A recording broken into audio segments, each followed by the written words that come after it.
The papyrus, putting on my table every month. I don't wanna be sad.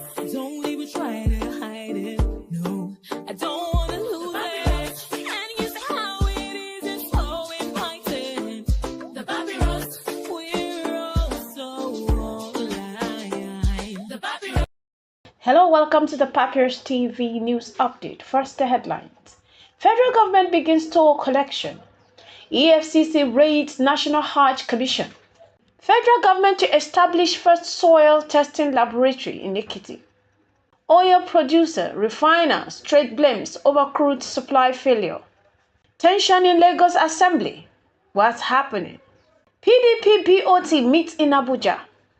Staff defeats students in thrilling football friendly at Unique Secondary School. Now on the news in details. Toll collections has officially commenced on Abuja-Kefi Akwanga-Lafia Makurdi Highway as part of efforts to repay a $460.8 million loan from China Exim Bank used for its rehabilitation. Speaking at Gara Kuto Station in Nasarawa State, Minister of Works David Omahi, represented by Barrister Bello Mohammed Goronya, noted that the toll revenue will also support the maintenance of other federal roads. Toll gates are set as follows: saloon cars 500 naira, SUVs 800 naira, minibuses 1000 naira, multi-axle vehicle 1600. Frequent users will receive a 50% discount, while motorcycles, tricycles, and vehicles for vulnerable populations are exempted. Governor Abdullahi Sule of Nasarawa State, represented by Deputy Governor Dr. Emmanuel Akabi, commended the initiative and urged Nigerians to support the project. Moving on, the Economic and Financial Crimes Commission, EFCC, raided the headquarters of the National Hajj Commission of Nigeria, NAOCON, in Abuja, amid fraud allegations. Arriving around 11 a.m., EFCC operative reportedly took the commission's spokesperson, Fatima Usara, and 3 other staff members into custody. Sources reveal that arrests are part of investigation into the alleged embezzlement of funds following a previous raid by the ICPC over claims of mishandling 90 billion naira allocated for the 2024 Hajj.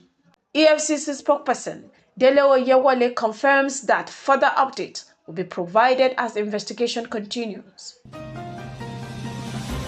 Moving on, the federal government is set to establish a soil assessment laboratory in Ido-Osi local government area, Ekiti State, making the first of its kind in Southwest region. Ekiti State Commissioner for Agriculture, Ebenezer Bolowade, announced this, stating that the lab would help farmers assess soil testing services locally, eliminating the need for trips to private labs in Ibadan or abroad. The initiative, a partnership between the Ekiti State Government and the Ministry of Agriculture, aims to boost agriculture productivity and food security in the state. Boluwade praised President Bola Ahmed Tinubu and Governor Biodun Oyebanji for supporting agricultural interventions, including farmland expansions and provision of agriculture inputs. Moving on from Ekiti, a dispute between local oil refineries and crude supply surfaced again at a recent stakeholders meeting, with both parties accusing each other of breaching domestic crude supply agreement. Oil producers allege that the refiners often failed to meet operational terms, while refiners accuse producers of prioritizing export over local supply. The Dangote refinery, with a capacity of 650,000 barrels per day, has reportedly struggled to secure sufficient crude. Alhaji Aliko Dangote previously accused international oil companies of sabotaging local refineries by favoring export to Asia. Despite President Bola Ahmed Tinubu's intervention to allocate crude for domestic refining, industry players argue that the Naira crude deal introduced in October 2024 has yet to resolve supply challenges. Reports indicate that Dangote refinery is set to receive 20 million barrels of crude oil from the United States this month as local supply issues persist. In another development, the crisis at the Lagos State House of Assembly has taken a new twist as lawmakers reportedly plan to consult President Bola Ahmed Tinubu regarding the removal of Modeshiru Obasi as Speaker. At a marathon meeting held by the influential Government Advisory Council (GAG) on Monday, some stakeholders allegedly described the impeachment as unconstitutional and detrimental to party's unity.